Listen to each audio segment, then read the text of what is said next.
I was standing in front of the counter, holding the last money in my hands. With a determined sigh and hoping for the best, I bought a lottery ticket. My hands were shaking, and my heart was beating so hard that I could feel it in my ears. When I saw the numbers on the lottery ticket, I lost the ability to move. My name is Jennifer, and this is my story. It was Christmas Eve, and the table was set with all sorts of delectable treats. Grandma's turkey glistened in the dim candlelight, and Uncle Pete's famous mashed potatoes oozed with butter. As the night wore on, amidst the sound of laughter and the tinkle of silverware, the fortune biscuits were brought out. Aunt Jane, the more adventurous one, handed out the biscuit to each of us, insisting, "Go on, see what the future holds." As people cracked them open, they laughed, commenting on the absurdity or the vagueness of their fortunes. I gently cracked mine open, and as I read the little paper inside, my eyes widened. "You will win $10 million in the lottery." Everyone took turns reading their fortunes aloud. When it was my turn, I hesitated for a moment, but then, feeling the weight of all eyes on me, I read it out. A ripple of laughter broke out. "Oh, how wonderful!" Aunt Jane exclaimed, her voice dripping with sarcasm. "Make sure to share with the rest of us," Uncle Pete chimed in. Despite the jests and jokes, something within me ignited. An unshakable belief. I wanted to believe, so I did. I believed in that tiny slip of paper more than I had ever believed in anything. From that day onwards, every week, I'd save a little from my meager paycheck to buy a lottery ticket. Every week, without fail. The cashier Mary at the convenience store would give me a half-pitying, half-amused smile each time, but I didn't care. Months rolled by, and each week, my ritual remained unchanged. My family would often bring up my fortune at gatherings, turning it into a running joke. I smiled through it all, holding on to that glimmer of belief. It wasn't just about the money. It was about proving to myself and everyone else that sometimes, just sometimes, you can shape your destiny with sheer will and belief. Years went by, and my life changed in ways I hadn't imagined on that fateful Christmas Eve. I fell in love with Alex, a humble librarian who had his roots in poetry and prose. We had 2 wonderful children, Liam and Ilara. And as life went on, the story of the fortune biscuit, though still retold, faded in the hubbub of life's daily chores and routines. Alex never questioned my ritual, and the kids grew up seeing me scratch those tickets every week. It had become less about the money and more about holding on to a piece of a past. Our home was filled with laughter, stories, and memories. Alex often read tales of heroes and heroines to the children, and I shared stories from my life, of dreams, and of the magic of believing. Yet, it was my undying ritual with the lottery tickets that silently spoke the loudest. Ilara, our eldest, took to the habit with amusement. She often accompanied me to buy the tickets, her young face lighting up with the thrill of it, hoping to witness another miracle. Liam, our youngest, was different. Quiet and observant, he watched, but rarely commented.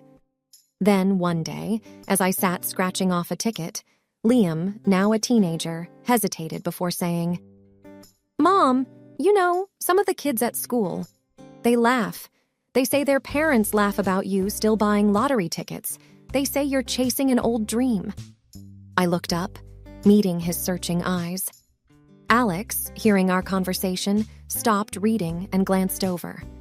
Ilara shifted uncomfortably on the couch. I took a deep breath. "Liam," I began softly, "do you know why I still buy these tickets?" He shook his head. "Because of the fortune biscuit?" I chuckled. "Partly, but it's more than that. It's not about winning again. It's about remembering to believe in possibilities, no matter how unlikely they seem." Alex added, "It's like reading a good book, buddy. You know how the story goes, you know the ending, but you read it again to relive the emotions, to remember the lessons it taught." Liam looked thoughtful. But if people are laughing, doesn't it bother you? It did, at first, I admitted. But over time, I've realized that everyone has their own journey of belief. Mine just happens to be a little more public. I winked. Alara chimed in. Mom's lottery tickets taught me that sometimes you've got to hold on to something, even if the whole world thinks you're silly. It's not about them. It's about what it means to you. Liam contemplated our words, and after a silent moment, he said, "Can I scratch the next one?" I handed him the ticket with a smile. As he began to scratch, our little living room, filled with books and memories, seemed to hold its breath.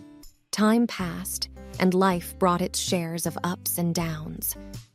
Alara went off to college, chasing her dream of becoming a writer, inspired by her father's love for stories.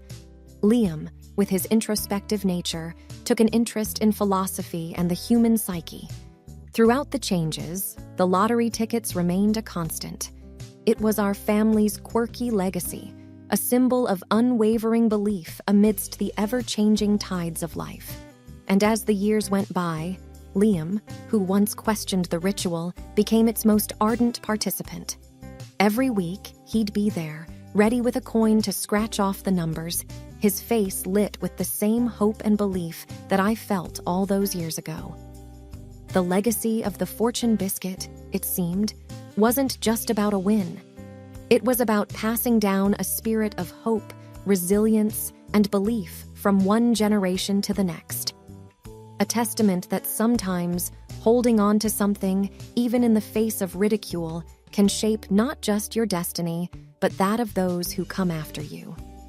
The years continued their relentless march, bringing with them a myriad of changes. My hair now boasted strands of silver, and the lines on my face told stories of love, laughter, and life's lessons. Alex and I watched with pride as our children crafted lives of their own. Alara's words filled the pages of bestsellers, while Liam became a sought-after speaker, traveling the world and sharing his insights on the human spirit. One evening, as autumn painted the trees in hues of gold and crimson, I felt an inexplicable urge. The thought came suddenly, whispering to me like an old friend. It was time to buy my last lottery ticket. The next day, with the crisp fall air caressing my face, I walked to the same convenience store. Mary had long since retired, and the store was now managed by her grandson, Jake. He recognized me instantly, his face breaking into a smile. "Here for the usual?" he asked. I nodded. "But today's special. It's my last one." Jake's eyes widened in surprise. "The last one?" "Yes," I said, a soft smile playing on my lips. "Sometimes you just know when a chapter is about to end." He handed me the ticket with a reverence I hadn't expected. "Well, I hope you will definitely get lucky this time." I thanked him and headed home. The walk back felt nostalgic, each step echoing with memories of every hope-filled journey I'd taken to that store. When I reached home, the entire family had gathered, as if they all sensed the significance of the moment. I settled into my favorite chair, the ticket and a coin in hand. The room was thick with anticipation. Alex sat beside me, his hand in mine, while Alara and Liam stood close, watching intently. As I scratched off the first number, a familiar thrill ran through me. One by one, the numbers revealed themselves, and I was stunned. The numbers? They matched. A hushed silence filled the room, the weight of the realization slowly settling in. I had won 10 million. Liam let out a breathy laugh. "You've got to be kidding me." Alara's eyes were moist as she said, "It's like a fairy tale." Alex squeezed my hand, whispering, "Looks like the universe had one more surprise for us." In the ensuing days, news of the win spread far and wide.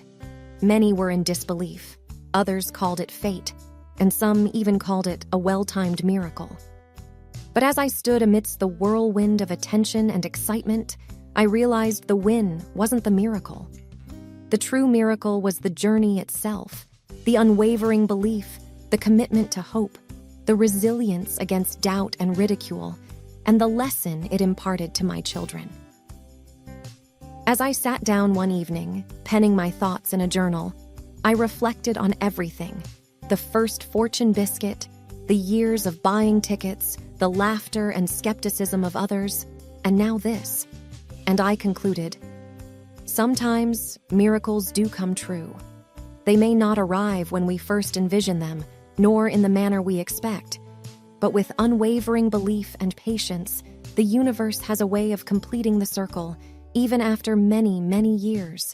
And with that, I closed my journal, content in the knowledge that life, with all its mysteries and wonders, never truly stops surprising us. The key is to keep believing, always.